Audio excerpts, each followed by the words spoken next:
Então,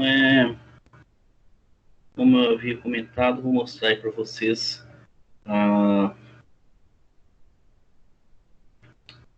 como eu havia comentado, eu vou mostrar aí para vocês como que é o aspecto aí da biossegurança em relação ao que está sendo adotado, o POP, que foi adotado pelo Conselho Federal de Odontologia para o atendimento a todos os pacientes, tá? Isso não é para paciente suspeito, não, todos os pacientes. Justamente porque não sabe quem está contaminado, não é capote aí completo, né? Envolvendo o corpo todo, fechado, com velcro ou com fecho na frente ou atrás, cobrindo a cabeça. Essa é a máscara facial, então tem sido recomendada máscara facial, óculos de proteção, mais a máscara N95, que é a máscara que bloqueia 95% aí das partículas de aerosol, mais uma máscara cirúrgica por cima da máscara N95, propé com sapato fechado, né, que o sapato não está fechado, se é um sapato fechado, propé com sapato fechado, isolamento de todo o campo operatório e mais algumas recomendações da ADA, né, da Associação Americana de Odontologia, solicitar a todos os pacientes que bochechem com água oxigenada a 10 volumes, ajuda a eliminar o vírus, e a utilização de um aspirador potente com abridor de boca, que aspira toda a nuvem aí de aerosol que é formado durante a terapia odontológica, né? Então, isso aí tá para chegar, né, junto com o sugador, tá vendo? Isso aqui é a cânula de sucção através da bomba a vácuo, né? Ela vai sucção, fazendo a sucção de todo o aerosol, tá? Não vou perceber aqui, né? Junto com o sugador comum, então a bomba a vácuo com a cânula de sucção potente para fazer sucção de todos os aerosóis que são formados na terapia odontológica. Recomendo também o máximo possível isolar a boca do paciente, os fluidos orais, então usar dique de borracha, né? Nas terapias isso não é possível. Isolar o paciente também, né? O rosto do paciente, usar óculos, máscara. Né? Então toda uma complexidade aí para essa terapia, né? Isso aqui ainda não chegou para a gente, deve chegar para mim semana que vem, esse tipo de cânula de sucção. Então nós estamos aí num momento muito delicado aí da odontologia para trabalhar, né? Ainda estamos proibidos de trabalhar só atendimento aí de urgência por enquanto, tá? Então, aí falando sobre a biossegurança dos instrumentais e equipamentos odontológicos, então vamos falar aí como que é a adequação, né, das superfícies, como é que a gente trabalha as superfícies e os periféricos, quer dizer, como é que a gente descontamina e a gente isola esses periféricos, e como a gente trabalha com os artigos críticos, semicríticos, de forma a esterilizá-los, né, utilizar aí da biossegurança na esterilização, usar principalmente autoclave, vou focar mais na autoclave, tá? Então, falando aí primeiro do processamento das superfícies e limpeza geral, né, e depois o uso de barreiros, antes de entrar no autoclave propriamente dito. Né? Então, o equipamento odontológico e seus periféricos, o que é o equipamento odontológico? Basicamente a cadeira, né? Os periféricos, tudo aquilo que está ao redor da cadeira, que é o equipo, né? O equipo onde fica a saída da seringa tríplice, né? Fica, geralmente tem uma bandeja, né? No equipo, sendo carte ou no braço, e onde fica lá, né? As entradas da caneta de autorotação e do micromotor, que lá a gente dá o nome de equipo.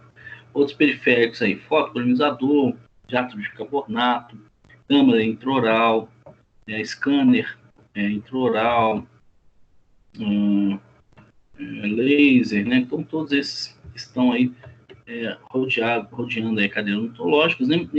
Todos eles estão sujeitos aí à contaminação por micro-organismos patogênicos vindo lá da cavidade bucal, né, do paciente por meio ou do contato direto, quer dizer, do dentista tocando na boca do paciente e transmitindo esses micro-organismos pelas suas mãos para esses periféricos, ou através, né, dos respingos de saliva, de sangue, ou do aerosol que é formado aí durante a terapia odontológica, né? Isso vai envolver 3, 4 metros ao redor do paciente, esses aerosóis. Então, fundamental aí, né, de saber que a manipulação da cavidade bucal vai contaminar todo o consultório odontológico, né? Então, tendo isso em vista, né, é necessário que a gente utilize equipamentos, né, que sejam capazes de sofrer uma limpeza e desinfecção e ou serem esterilizáveis, né? Então, a gente tem necessidade que todos os equipamentos e prefixos aí de odontologia, a gente possa ou fazer desinfecção, ou fazer limpeza, ou fazer a sua esterilização. É fundamental aí importância isso daí. Obviamente, os equipamentos oncológicos são voltados para isso, né? Como que a limpeza é realizada, então? A limpeza deve ser realizada, né? Estou falando do equipo, né? Da cadeira em si, do equipamento odontológico, né? Estou falando de chão, a questão do chão é o uso de pano úmido com um desinfetante qualquer, ou hipoclorito, né? O hipoclorito, ele é agressivo tanto aos equipamentos odontológicos, que ele é corrosivo, quanto ao piso do chão. E além disso, ele é volátil, ele solta uma nuvem tóxica, né? Então a gente usa aí desinfetante para o chão e a limpeza da cadeira, né? Dos equipamentos odontológicos, né? Deve ser feita com água e sabão neutro, né? Mais um pano limpo. Então tem sujidade, tem poeira, deve ser feita a limpeza com água e sabão neutro e um pano limpo, tá? Já a desinfecção de todas as superfícies em contato com o paciente ou não, deve ser feita a desinfecção com álcool 70 e papel toalha. Então, feita a limpeza, removida a sujidade, né? Se não há sujidade, a gente pode jogar o álcool, né? Borrifar o álcool e esfregar com papel toalha durante papel toalha. A gente borrifa o álcool 70 e vamos esfregar com papel toalha durante 20 segundos, mais ou menos, para aí fazer desinfecção. Então, o álcool não é para lá limpar, né? O álcool é desinfectar, remover micro-organismos. A limpeza, quer dizer, a remoção de sujidade, é com água e sabão neutro. Tá? Isso é importante a gente ter essa diferença de conceito aí. Bom? Então, para minimizar a contaminação das superfícies e áreas vulneráveis, né, como os botões lá de acionamento do consultório, alguns equipamentos eletrônicos, né, elétricos e eletrônicos, muitas vezes a gente tem que usar campos para proteger esses equipamentos. Que campo é esse? É um campo. São panos, né? São panos de algodão, né? Ou barreiras de plástico impermeável.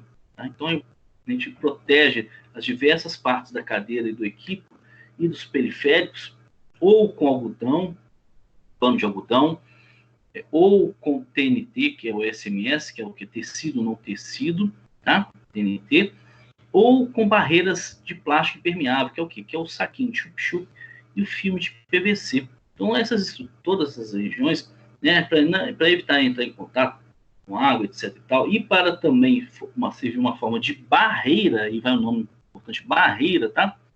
Barreira de biossegurança, a gente usa esses dispositivos, seja campo de algodão, seja TNT, seja o filme de PVC, saquinho de chup-chup, para criar uma barreira de isolamento do equipamento, né, de paciente para paciente, tá? Então, olha lá, né, o uso de barreira de plástico, né, no caso aqui, saquinho de chup-chup, e o uso, no caso aqui, da barreira de plástico, né, para isolar a cadeira, o encosto da cadeira, encosto de cabeça, encosto do tronco, né, todo o equipe, né, o refletor, os braços, né, a gente isola isso, apoio de braço, isola tudo isso com, preferencialmente, plástico, né, plástico, no caso, esses periféricos, com plástico. Caso não vá ser cirurgia, né? Se for cirurgia, a gente utiliza o TNT estéreo ou pano de algodão estéreo, tá? Para isolar isso de um paciente para outro paciente. É o que a gente chama de barreira de proteção, né? No caso aqui, ó, vocês estão vendo o saquinho chup-chup, né? Muitas vezes o saquinho chup-chup também tem esse problema dele ficar solto, ele não adequa bem aos nossos equipamentos periféricos, né? Então, um conselho para vocês, eu sempre deixo, né? Lá no meu consultório 2, 3 esquerdas, a secretária, ao colocar o saquinho chup-chup, né? Auxiliar, melhor dizendo, ela esquenta esse saquinho de chup-chup aqui e ele murcha, ele se adapta ao contorno da peça de mão, tá? Então fica bem adaptado e fica assim, solto, né?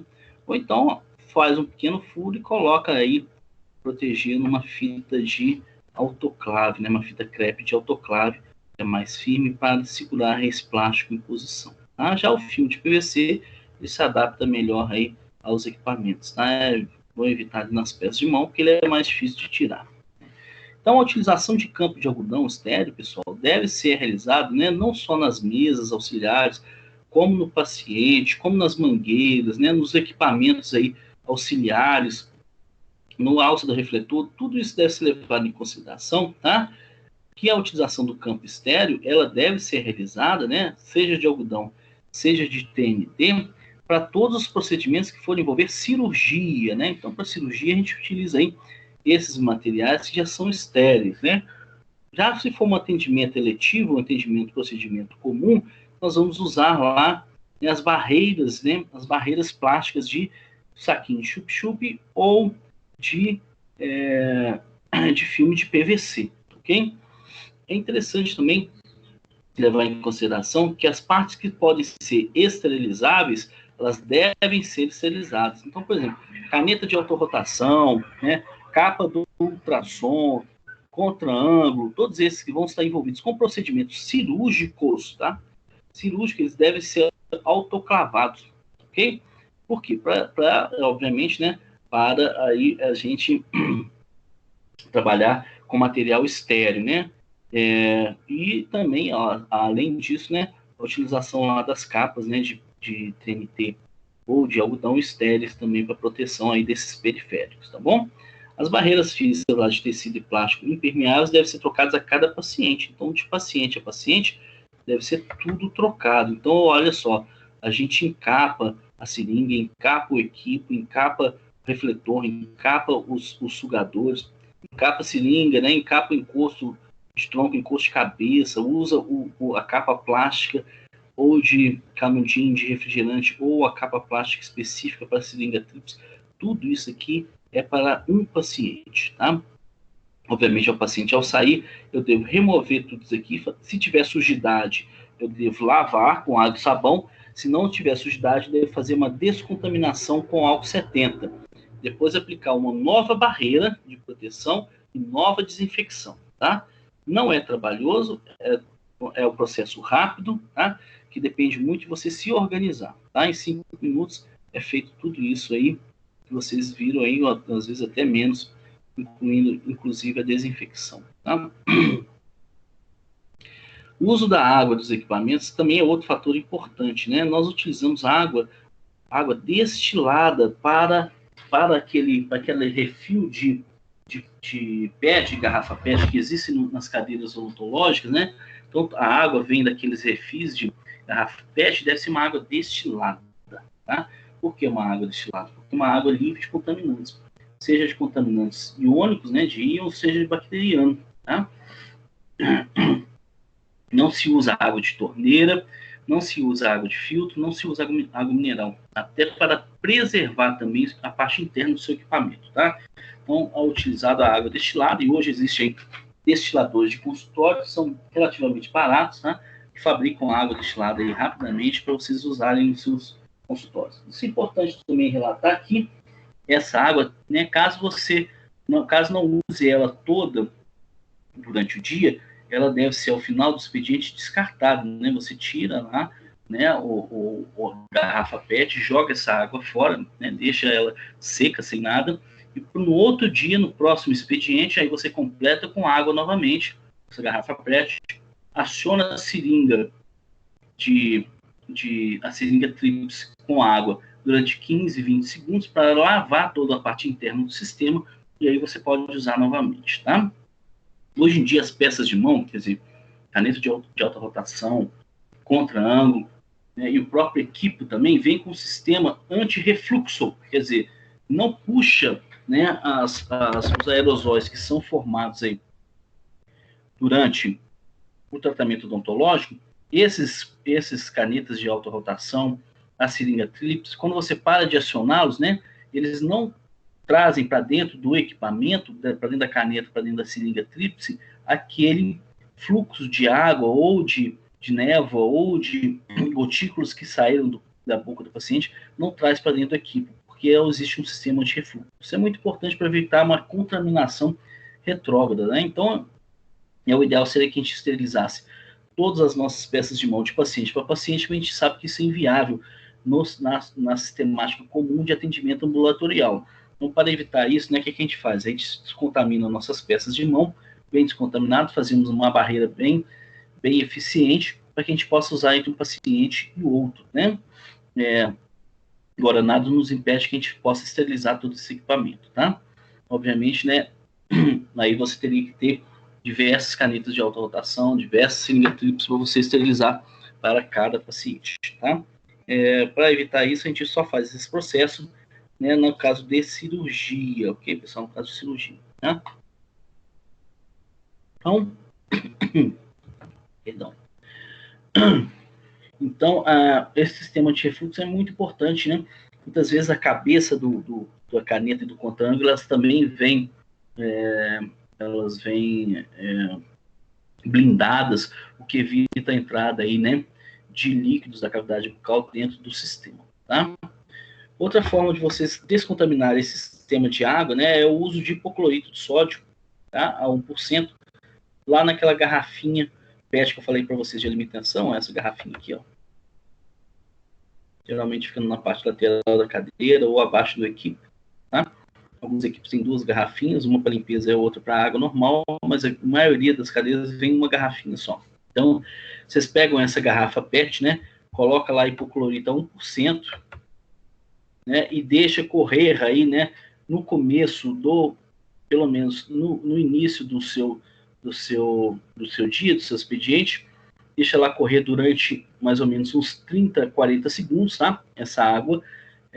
Depois dispensa esse hipoclorito fora, obviamente coloca uma água destilada nova, né, e corre novamente o equipe, né, essa água destilada para lavar todo o hipoclorito que está dentro do sistema, tá? Isso é uma forma aí de desinfecção interna do sistema, né? Uma vez por semana, dependendo do uso, 2 vezes por semana vocês fazem esse processo de desinfecção com hipoclorito de sódio, tá? Mas a dispensa da água diária, ela é importante, né? E você acionar entre cada paciente, tá? Entre cada paciente, você acionar a seringa tríplice e a caneta de alta rotação e qualquer outro sistema que use água, né, do equipo, você acionar em torno de 20, 30 segundos para escoar essa água que está interna aí no equipamento, tá?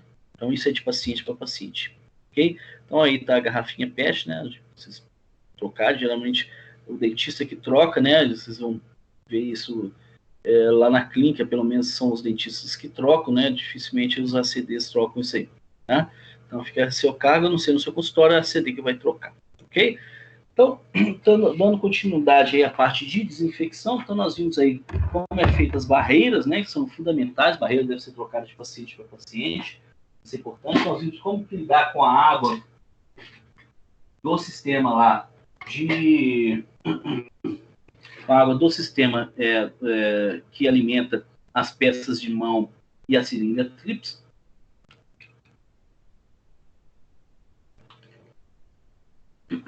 Desculpa. Agora nós vamos ver como que é a desinfecção de material de moldagem. É muito importante, né? Porque as moldagens, né, isso a gente já vem trabalhando essa ideia, inclusive é uma pesquisa que eu vou querer fazer aí, em algum trabalho aí científico que eu estou com intenção de fazer com algum aluno, para a gente ver aí qual que é a capacidade do dentista de manter aí essas moldagens, né, que são feitas aí em consultório, livres de contaminantes, né? Ao se inserir o material de moldagem na boca do paciente para copiar, fazer cópia lá dos seus dentes ou da arcada dentária, seja o que for, pode vir fatalmente virar contaminantes nessa moldagem. Vem que sangue, vem resto de alimento, vem placa bacteriana, né? Vem bactérias lá da orofaringe. Então, isso está tudo contaminado por micro-organismos da cavidade bucal do paciente, né? Muitas vezes, né, boa parte dos dentistas, né, manipulam esse modelo, esse molde aí, sem fazer uma descontaminação, quer dizer, transferindo micro-organismos do molde, da moldagem para o molde, né, de trabalho, ou de estudo, seja o que for, encaminhando isso para o protético, ou ele mesmo, o dentista, trabalhando com esse molde, com esse modelo de estudo contaminado, né? Contaminado. Então é muito importante que a gente tenha a ideia aí de descontaminação das moldagens odontológicas para se evitar a infecção cruzada aí, né? Tanto entre o dentista quanto entre o dentista protético e dentista e outro paciente, tá bom? Então a gente trabalha com essa ideia aí de passar aos profissionais a importância de fazer essa descontaminação das moldagens, né, dos materiais de moldagem. Então, para isso é muito simples. Eu acho, de uma forma geral, né, nós usamos aí na odontologia para a grande maioria dos materiais de moldagem, ou pelo menos os principais, o hipocloreto de sódio, né, é o mais usado e é o mais fácil da gente usar. É bem menos tóxico que o ácido paracético. Então, o hipocloreto de sódio a 0,5% ou a 1%, né? O que a gente faz? Ao de tirar aquele material de moldagem da boca do paciente, fazemos uma inspeção oral. Se tiver qualquer sujidade, resto de sangue, resto de alimento, lavamos essa moldagem, secamos essa moldagem, conferimos se não há nada de alterado nessa moldagem, de contaminante, e aí a gente pode imergir essa moldagem dentro do hipocloreto de sódio. Olha só, diversos agentes de moldagem da odontologia, pelo menos os principais, como alginato, silicone de adição, silicone de condensação, poliéter e polissulfeto, os principais materiais de moldagem dentro da odontologia, eles aceitam bem o hipocloreto de sódio sem ter uma distorção. Né? Então, a gente remove a moldeira, espera uns 5 minutos aí, né, a estabilização do material de moldagem, e aí a gente emerge esse material de moldagem dentro de uma cuba contendo hipocloreto de sódio a 0,5% ou 1% e deixa por 10 minutos, né? Ele vai descontaminar e vai matar os micro-organismos presentes ali naquela moldagem, e isso não vai ser transferido para o modelo de estudo, nem bem como você mandar a moldagem para o protético, isso não vai contaminado para o protético. Obviamente tem que entender que o protético não usa luva, né, gente? Ele não sabe de onde que veio essa moldagem, né? Então a gente tem que ficar preparado para isso, tá? Então fazer essa descontaminação. Ou também nós podemos borrifar o hipoclorito a 0,5%, 1% na moldagem, né? A gente borrifa isso na moldagem, né? Até deixar ela toda umedecida e coloca essa moldagem dentro de um saco plástico para criar um ambiente saturado de hipoclorito de sódio durante 10 minutos. Também vai desinfectar. Depois é só lavar o excesso, secar, né? Secar bem secado e vazar o gesso, né? Que é de sua escolha para o determinado trabalho, que aí esse gesso, nem essa moldagem, nem esse gesso vão estar contaminados. Então vai uma dica, né? A gente consegue trabalhar isso numa pesquisinha mais para frente. Falando agora do processo de esterilização, né? Falando da descontaminação, o uso de barreiras, vamos falar agora do processo de esterilização. Tá? O processo de esterilização aí, né? Nós vamos usar basicamente, né? A autoclave, porque esse processo de esterilização ele visa o quê? A eliminar, destruir toda forma de vida microbiana, tá?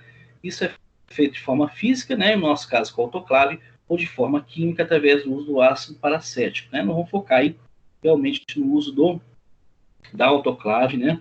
Tem um efeito aí melhor e é o que a gente mais tem costume aí de usar, né? Dentro do escopo da odontologia, é a esterilização através do uso de autoclave, através de vapor úmido sob pressão, né? Então, a maioria das nossas autoclaves, né? Elas são autoclaves gravitacionais, né? Quer dizer, que o vapor circula ao redor de toda a autoclave, né? Ela existe uma certa pressão, e aí a água lá dentro, de acordo com a pressão, vai ferver uma determinada temperatura, e após a fervura, né? Esse vapor vai penetrar, né? Vai envolver os materiais, né? Os artigos que estão dentro da autoclave, fazendo a sua esterilização, tá? Então, geralmente é gravitacional que a gente usa, tá? Essa autoclave, né, ela vai usar um ciclo, né? E também, para a grande maioria das autoclaves que a gente tem na odontologia, existe apenas um ciclo de 30 minutos, tá? Que é a 127 graus a 1 atm de pressão, ou 15 psi, né? 1 atm de pressão. Então, com 1 atmosfera de pressão, a água vai ferver a 127 graus. Isso vai manter-se aí durante 30 minutos, né? Essa fervura e esse vapor durante 30 minutos vão ser capazes de esterilizar, tá? Algumas outras autoclaves, né, utilizam 2 atm de pressão, são autoclaves que a gente chama de ciclo rápido, tá? Elas esterilizam em 7 minutos, tá? Sob 2 atm de pressão, nessa pressão a água vai ferver a 134 graus Celsius, né? Então, durante 7 minutos, a 134 graus Celsius, vai promover a esterilização do material, né? Não são todas as autoclaves que têm isso, né? A maioria das autoclaves tem só um ciclo de 30 minutos. Então, o ciclo total de um autoclave vai em torno de 1 hora e 20, dependendo da temperatura ambiente, da temperatura da autoclave, né?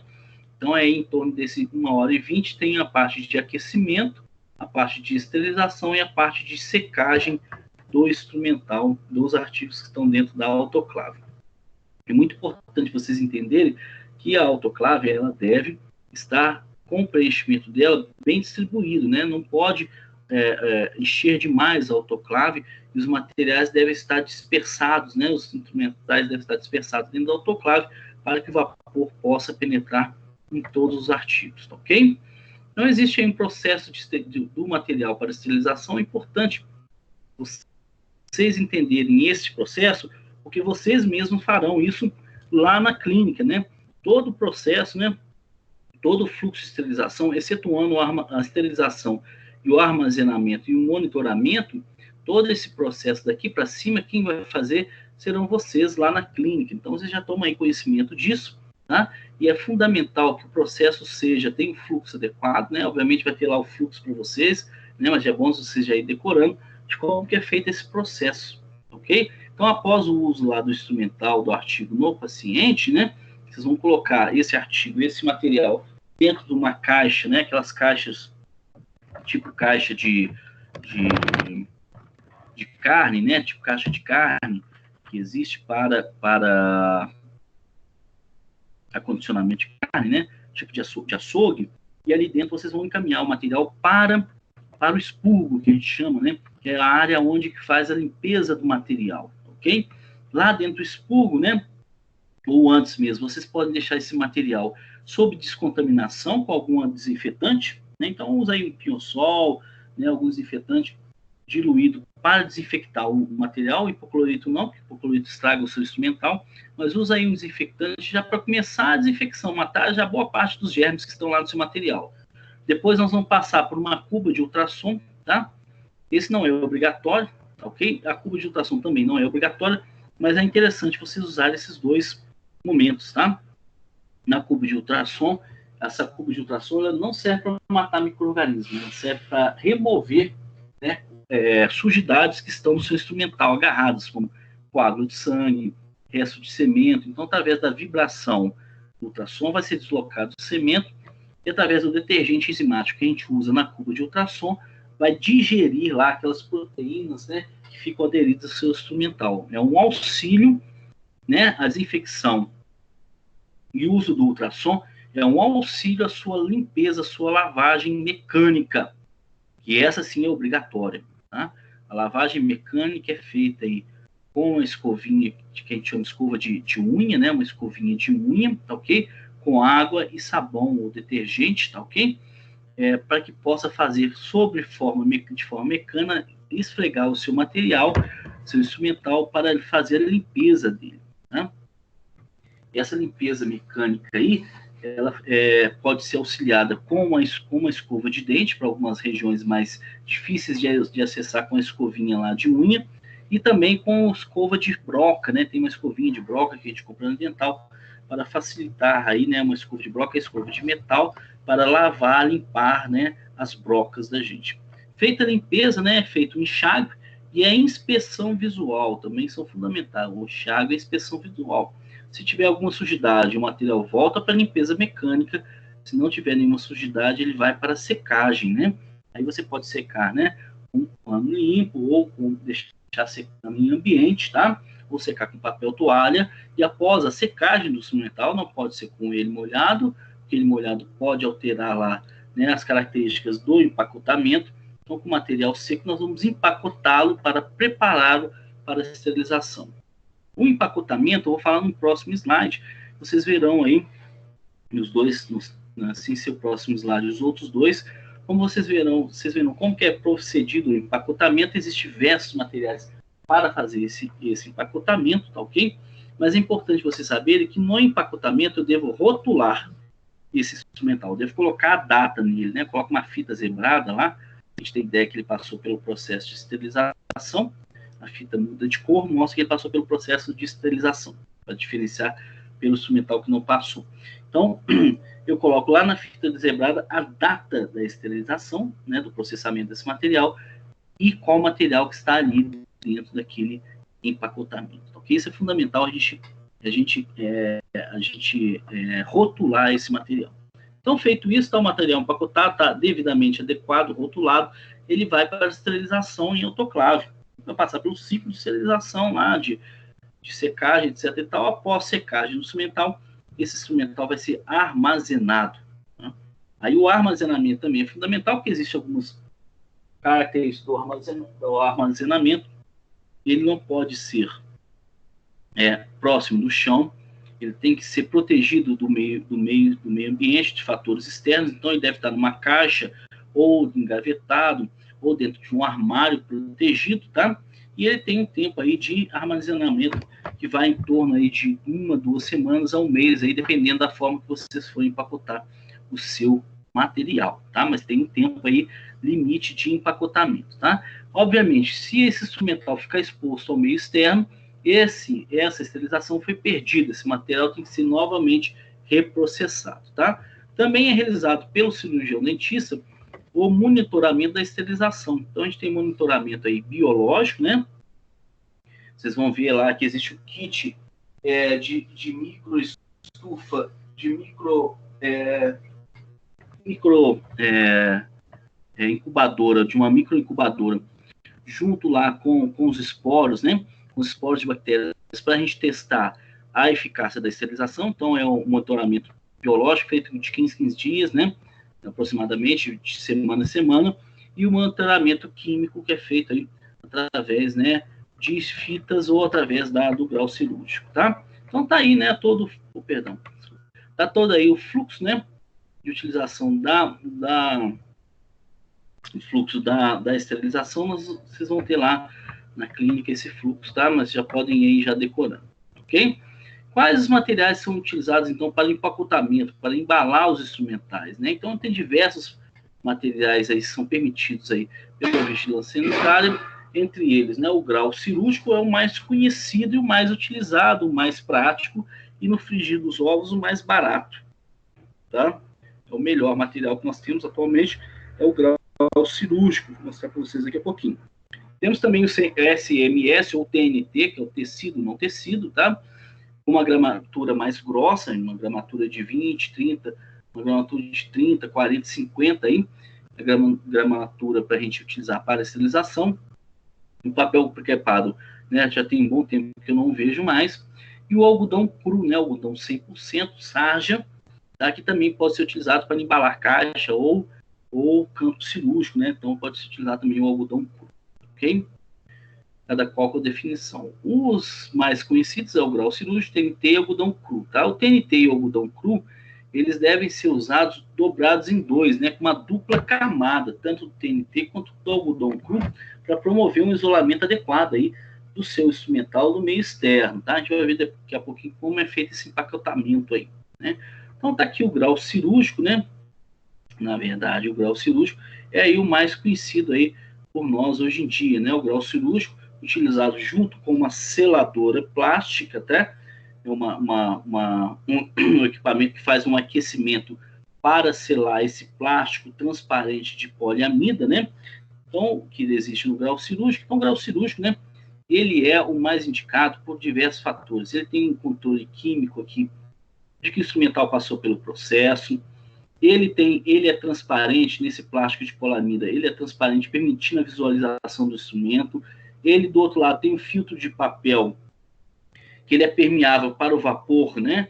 E depois que o vapor passa, ele se torna impermeável para a entrada e saída de micro-organismos, né? Então, ele sela eficazmente o instrumental que está dentro dele, né? Mantendo essa eficácia da esterilização.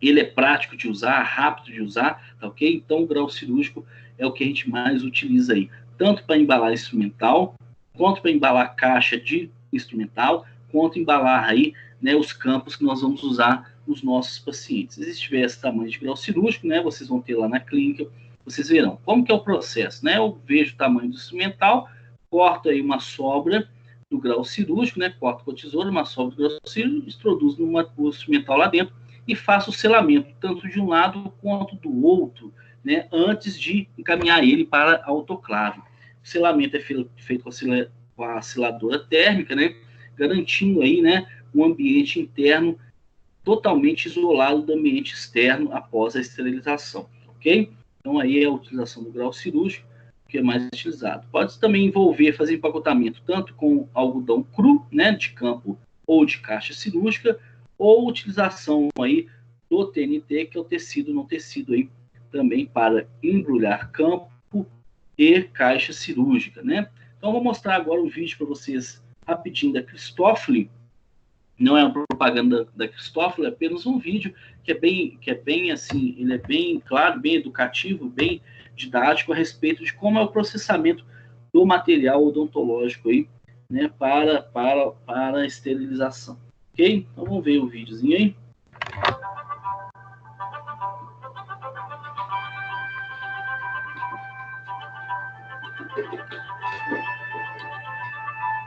Meu nome é Liliana e sou consultora de biossegurança Christofle. Nosso objetivo hoje é ajudar você a conhecer melhor os seus equipamentos e dar algumas sugestões práticas sobre biossegurança no seu consultório. Entre em contato comigo sempre que precisar. Para a sua comunidade, dividimos essa apresentação em tópicos: lubrificação de canetas e instrumentos. A lubrificação das canetas deve ser realizada antes da esterilização. Caso contrário, as canetas serão contaminadas pelo próprio lubrificante. Use somente lubrificantes específicos para esse fim. Os instrumentos com articulação ou de corte devem receber o lubrificante apropriado sem enxaguar ou secar. Embalagem. Existem vários tipos de embalagem para autoclave. A mais prática é o papel grau cirúrgico em rolos tubulares ou em envelopes. Faça kits de acordo com a sua necessidade. Você pode usar cassetes, bandejas, caixas perfuradas, porta-limas, porta-brocas ou outros acessórios que permitam a passagem de vapor, sempre complementando com papel grau cirúrgico ou papel crepado. Se quiser autoclavar posicionadores de películas de raio-x, existem containers especiais para essa finalidade. Como não se utilizam embalagens sobre esses artigos, ficarão somente desinfetados. Há produtos disponíveis em versões descartáveis, como, por exemplo, pincéis, escovas para polimento, borrachas, etc.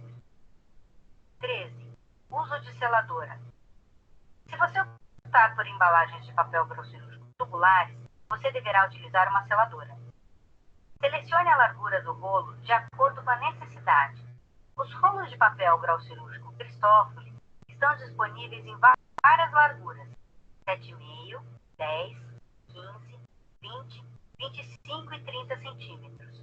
É importante fazer os pacotes sempre no sentido longitudinal, para que cada pacote tenha um indicador químico de processo. Deixe uma aba depois da selagem para permitir a abertura séptica do pacote. Controle de infecção é um trabalho da equipe.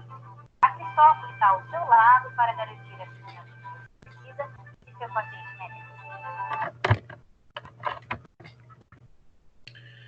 Ok. Então vocês viram aí, né? Interessante aí as recomendações. Então vocês podem colocar o instrumental, pessoal, né, diretamente lá no grau cirúrgico, né? Deixa eu voltar aqui.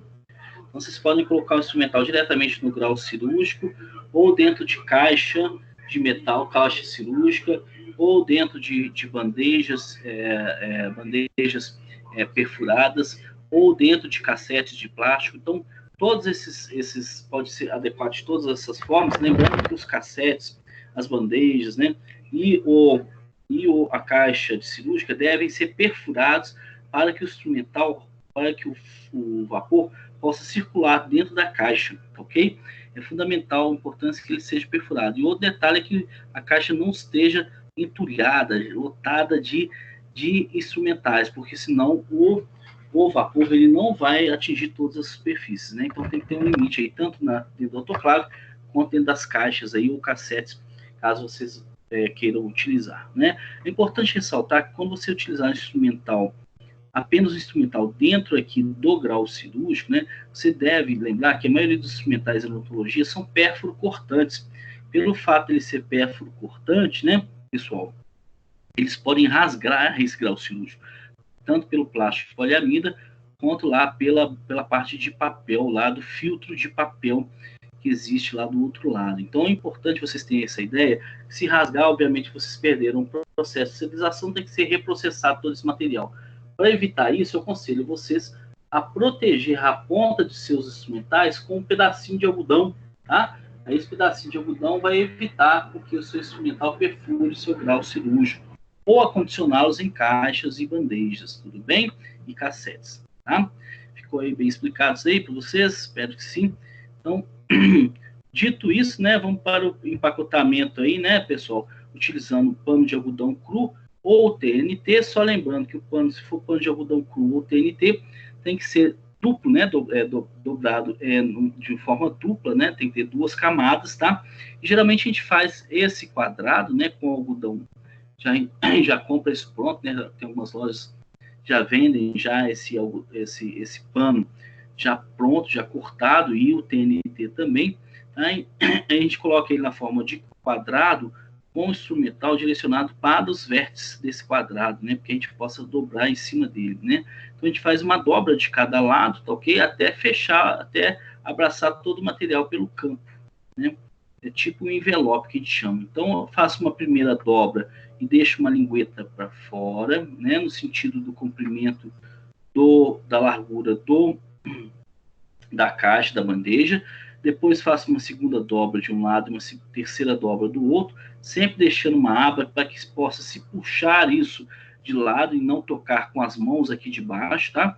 Então a gente toca, né, nessa lingueta ou nessa orelha que é formada, a gente segura com os dedos para que a gente possa puxar e não tocar na parte interna aí do campo cirúrgico, do envelope, né? E fazemos uma última dobra, quarta dobra, fechando todo o conjunto, tá? Vou passar um vídeo aí para vocês rapidamente, para que vocês possam perceber isso daí, como que é feito esse empacotamento, tanto com algodão cru, quanto com TNT, tecido não tecido, tá bom?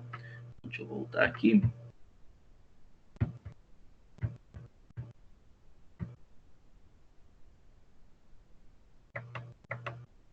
Vou tirar aqui o laser.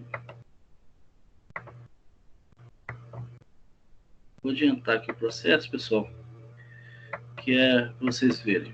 Organiza-se que o campo seja um campo de algodão sem tipo sarja, e aí obedecendo a gramatura, a permeabilidade. Então, tudo isso a gente trabalha em conta. E outra coisa, esse campo, uma vez utilizada, a caixa é colocada para lavar. Então, a gente vê que tem um desgaste muito rápido. Então, até pode usar campo, mas tem que cuidar de fazer testes sempre. Nós preconizamos que seja de 45, pode ter campos maiores conforme o material que a gente for usar. Então, tudo é proporcional, né? Porque uma das dicas das embalagens, elas têm que ser proporcionais ao material que a gente vai usar. Então, eu vou usar aqui um campo de algodão, vou usar uma caixa maior e vou fazer a técnica do envelope. Quanto tamanho da altura de exatamente a técnica do envelope. Nada mais perto. E a gente vai fazer isso, tá? Considerando sempre, ó, deixando uma ponta para ser pressionado, né? Então, na hora de integrar com o colega ou o canal, tirar o mais possível.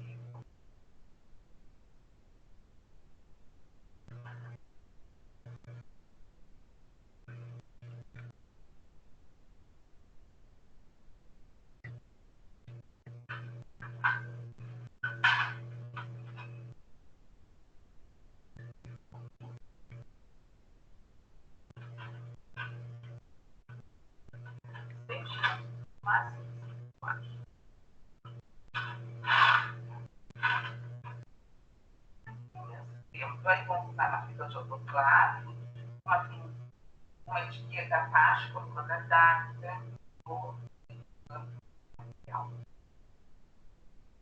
uma coisa que a gente tem, o que é a vantagem também no campo, né? A data de qualidade. Enquanto que no campo cirúrgico nós preconizamos 4 meses, no campo vamos dar dias até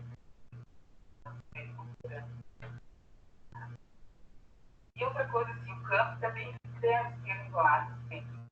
Então, tudo que a gente fizer tem campo duplo, sempre interface duplamente.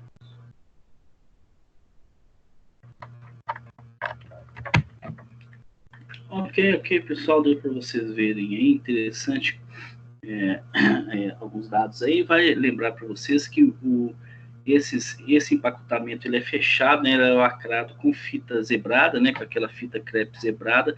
Aquela fita crepe não serve para informar que o material está estéril. Aquela fita muda de cor para informar, apenas para informar que o material passou pelo processo de esterilização, tá? Para você saber se a sua esterilização está eficaz ou não, só através dos testes, tá? Principalmente o teste biológico, que é realmente o que confirma que a autoclave está funcionando, tá bom? Está esterilizando realmente ao se matar os esporos, tá? Bom, outro detalhe é o seguinte, né? Esse empacotamento pode ser utilizado para empacotar, inclusive, outros panos de algodão, outros TNTs, tá? Ou vocês podem usar o grau cirúrgico para empacotar campo cirúrgico, TNT, para usar lá, né, na mesa clínica de quando vocês forem atender os pacientes, né? Vocês vão ver, vocês devem fazer isso lá na clínica, né? Vocês devem ter os campos estéreis para colocar em cima da bandeja, né? Para que o instrumental possa ficar em cima, obviamente, tem que estar com o forramento estéreo, né? Aí eu uso ou de algodão, pano de algodão, ou TNT. Né? Hoje em dia a gente tem aí, para os procedimentos cirúrgicos, né? A gente já compra esses campos, né? Já prontos, já estéreis, né? Vem um pacote, né? Com tudo que a gente precisa, jaleco, campo, capas para mangueira, para seringa. Então já vem tudo isso pronto, a gente não precisa aí ter todo esse trabalho de esterilizar, né? A gente já compra pronto, usa uma vez, joga fora, tá?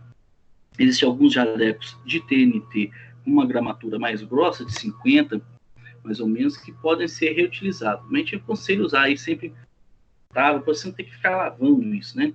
Então daí a vantagem de você usar para os campos o TNT já pronto, né, estéreo, e para esterilizar o material, o grau cirúrgico, né? Obviamente também o grau cirúrgico não é reaproveitável, tá? Porque aquele filtro perde aí a habilidade de realmente filtrar depois de uso único, tá?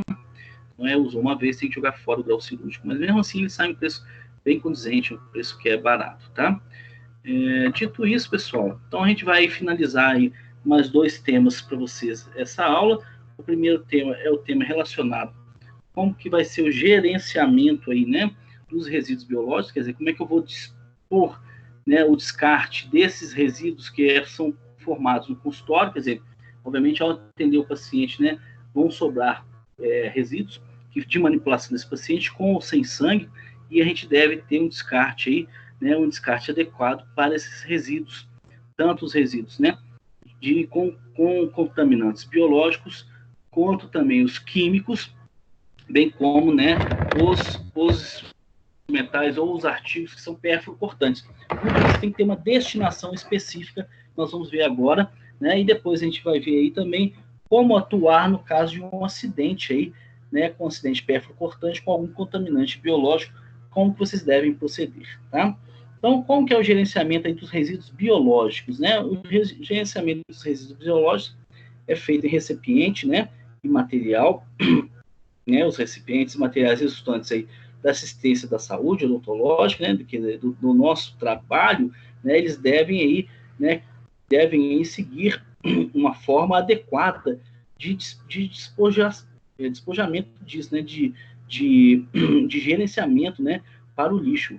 Né? Então, gases sujos de sangue, restos de tecidos humanos, luva cirúrgica, né, gases que entraram em contato com fluido corpóreo, nada disso pode ser destinado em lixo comum, né? Existe um lixo especial, né? Uma coleta especial para esses contaminantes biológicos, para que não entre em contato com os lixos comuns e possam fazer uma contaminação cruzada de outros seres humanos, bem como, né, contaminar o meio ambiente. Então, como é que é o manejo aí desses resíduos aí de consultório odontológico, né? Os que são contaminados, tá? Os que são contaminados. Nesse quesito aí não entra, por exemplo, papel toalha, não entra o grau cirúrgico, não entra um papel comum, tá? Então, são aí os que estão contaminados do tratamento do paciente, né? Então, como é que é o manejo? Esses resíduos podem ser dispostos sem tratamento prévio, em local devidamente licenciado para disposição final, tá? Então, o que acontece? Nós usamos aí dentro do consultório uma lixeira com a sua rotulada com lixo contaminante ou infectante, tá? Então, uma lixeira específica, rotulada com lixo infectante. Nós coletamos todo esse material, né, dentro de saco plástico branco leitoso, tá? É específico, então, o saco branco leitoso para lixo infectado. Mas, mesmo assim, a gente deve escrever, deixar rotulado na parte externa desse plástico de que ele é infectante. Ou então a gente já compra o plástico já que vem escrito que é material infectante, né? Eles vendem já o saco plástico escrito que o material é infectante. Então a gente despojando, a gente joga fora dentro desse saco lixo, desse saco, os materiais que são o quê? Infectantes, tá? Infectantes. Esse lixo branco, né? Ele deve se comportar no máximo até 2/3 da sua capacidade, tá? E ele é dispensado semanalmente, 2-3 vezes por semana, né? Existe um agente que vai lá recolher o lixo no seu consultório odontológico. O dentista paga pelo recolhimento aí desse lixo infectado, desse lixo contaminado, né? Nós que somos responsáveis, né? Somos responsáveis legais por destinar esse lixo infectado. Então, a gente contrata uma empresa, essa empresa 2-3 vezes por semana vai ao consultório odontológico e coleta o lixo contaminado, né? Então, esse lixo contaminado ele é pesado e a gente paga pelo peso dele. Por isso que é importante a gente ter ideia aí, né, de não jogar lixo que não é infectante dentro do lixo infectante, tanto para não pesar, quanto também para não onerar a natureza, porque o meio ambiente, porque esse lixo infectante ele vai ser incinerado, e todo ele é incinerado. E, obviamente, quanto mais lixo que não é infectante sendo incinerado, mais a gente vai emitir aí gases poluentes sem necessidade. Então, esse saco de lixo branco fica dentro de uma lixeira com tampa, também identificada como lixo infectante, tá? Geralmente branca também, a lixeira também é branca, tá? Então, ali a gente não joga resto de alimento, joga o que é necessário que foi usado no paciente, tá? Já os resíduos químicos, né? Aqueles resíduos que são resultantes aí de substâncias odontológicas, eles também têm que ter uma destinação específica. Né? Então, existe aí, né? Existe antibióticos, né? Existe anestésicos, né? Existe fixadores, existe produtos químicos, existe o mercúrio do amálgama, né? Todos esses produtos que são de origem química, né? De substâncias químicas, também não podem ser processados, jogados em lixo comum. Por quê? Porque eles podem contaminar aí o meio ambiente. Então, existe um destinador específico também para esses contaminantes, tá? Tanto para o mercúrio do amálgama, quanto para a prata do fixador, né? Quanto aí os medicamentos, né? Existem coletores próprios para destinar esses resíduos químicos, tá? A gente não pode simplesmente jogar ou na pia ou jogar no lixo comum, tá? O revelador, como vocês vão ver mais para frente comigo, ele pode ser destinado na pia comum, desde que ele esteja aí com o seu pH adequado, tá? Então, o acondicionamento desses químicos, né, deve ser feito em recipiente individualizado, quer dizer, para cada químico, observadas as exigências de compatibilidade desse químico com o seu material de embalagem. Então, quer dizer, não posso usar, por exemplo, um ácido dentro de um recipiente de plástico, que eu vou derreter esse plástico, né? E assim sucessivamente, ok? Então, uns exemplos aí para vocês, né? O revelador, ele pode ser neutralizado, né? Então, se o pH ácido pode ser neutralizado com pH neutro ou levemente, ligeiramente básico, e ser jogado, né, na pia, o revelador. Fixador não. Fixador, ele contém prata, né? Isso é um metal pesado, né? Geralmente tem pessoas que coletam esse fixador, né? Pessoas que tentam recuperar a prata para vender a prata depois. Então, eles aí recuperam, né? Eles geralmente coletam isso, né? A gente não paga nada para eles, e eles também não pagam nada para nós, simplesmente vão lá e coletam, né, para reprocessar a prata, né? Bem como o conteúdo do mercúrio, né? Apesar que mercúrio hoje é muito pouco utilizado, né? Pouco utilizado ao amálgama, né? A gente nem vai entrar muito no mérito, não, mas mercúrio, né? Ele deve ficar imerso em um recipiente, um pote com água, tá? Então, coloca água e o restante de mercúrio fica depositado, né? Quando encher esse recipiente, a gente destina ele aí para o recolhimento e recuperação do mercúrio para algumas empresas específicas, tá? E o destino dos resíduos pérfuro-cortantes? O destino dos pérfuro-cortantes, né? Quer dizer, o pérfuro-cortante é todo instrumento aí que pode, né? Que pode perfurar, né? Os tecidos humanos, né? Então, uma série de coisas. Quais são os mais comuns? Obviamente, né, as agulhas são os mais comuns, a lâmina de bisturi, algumas ampolas de vidro, né, de anestésicos contendo cristal também, algumas brocas limas odônticas, né? Então, tudo isso são instrumentais, são resíduos, são artigos pérfuro-cortantes que devem ter uma destinação também específica. Não pode ser nem no lixo comum e nem no lixo infectante, tá? Eles têm uma caixa específica, uma caixa que seja dura para que possa comportar esses artigos que são pérfuro-cortantes sem ferir ninguém, tá ok? Então, geralmente, eles são acondicionados em recipiente rígido, tá? De tampa vedante, né? Que é resistente à ruptura e à punção, tá ok? Então, onde que é? Geralmente, a gente usa essa caixa aqui de papelão duplo, né? A caixa de papelão duplo, com um saco plástico aqui dentro, que a gente dá o nome de Descarpac, tá? Então, ela vem lá com a notificação de que é um material infectante, que é um material pérfuro-cortante, como está aqui, e ao a gente jogar aqui dentro, nós vamos dispensando aqui agulha, lâmina, tudo que é agulha, né? Agulha de sutura, tudo que é pontiagudo pérfuro-cortante, nós vamos jogando aqui dentro até chegar a um certo limite, e aí a gente fecha essa caixa, e aí sim, a destinação é a mesma do lixo infectante, só que em um recipiente apropriado para ele, tá? A destinação dele também é a incineração, tá? Alguns dentistas colocam aí, né, na garrafa PET, né, mas aí tem que ser bem rotulado, falando que é pérfuro-cortante, que é infectante. O ideal é usar Descarpac, que é bem mais prático, é barato, isso é o ideal, né? Ele é bonitinho, ideal aí. Ok, pessoal? E aí, vamos aí para finalizar a nossa aula de hoje, tá, com os procedimentos que devemos lançar mão após uma exposição aí ao risco biológico durante o atendimento, né? Então, muitas vezes o dentista pode passar aí, né, por uma situação complicada que é um acidente de trabalho com perfuração de tecido ou não perfuração, mas com exposição a um risco biológico, né? Cai uma gota de sangue no olho, etc. e tal. Então, muitas vezes a gente tem que ficar atento porque existem doenças aí, né, viróticas, como a hepatite C e o HIV, que podem ser transmitidos por acidente de trabalho.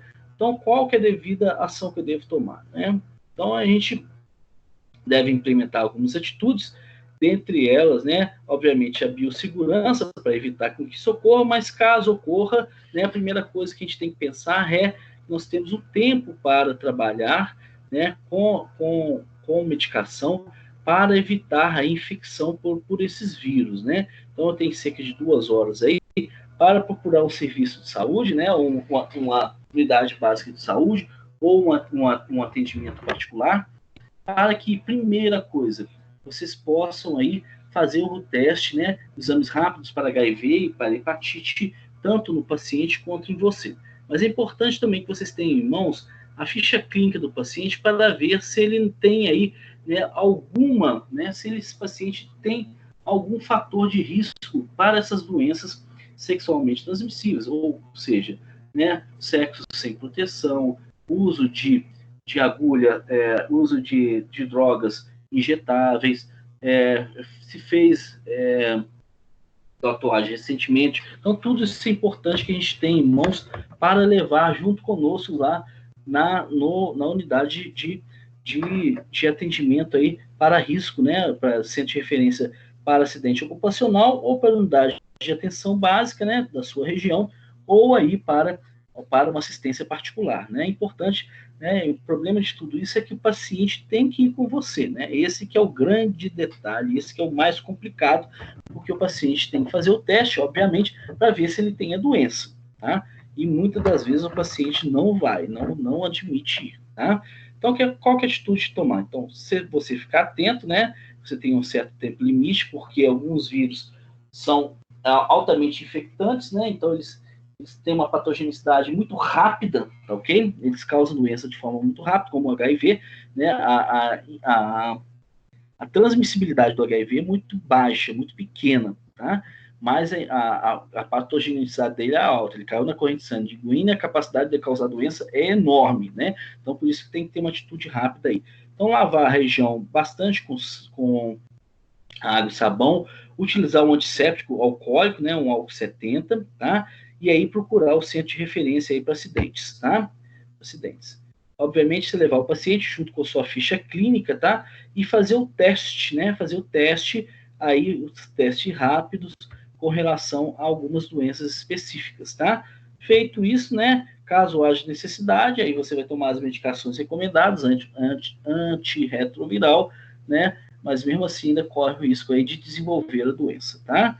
Agora eu volto a dizer para vocês, a melhor maneira é evitar a exposição ao risco, tá? É a biossegurança e a prevenção.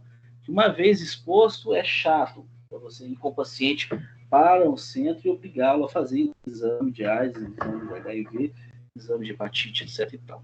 Ok? Meus amigos, né? O que a gente tinha para falar hoje era isso daí, ok? O que nós tínhamos aí para falar era sobre biossegurança, é isso aí. Nós estamos aí encerrando, né? Encerrando aí nossa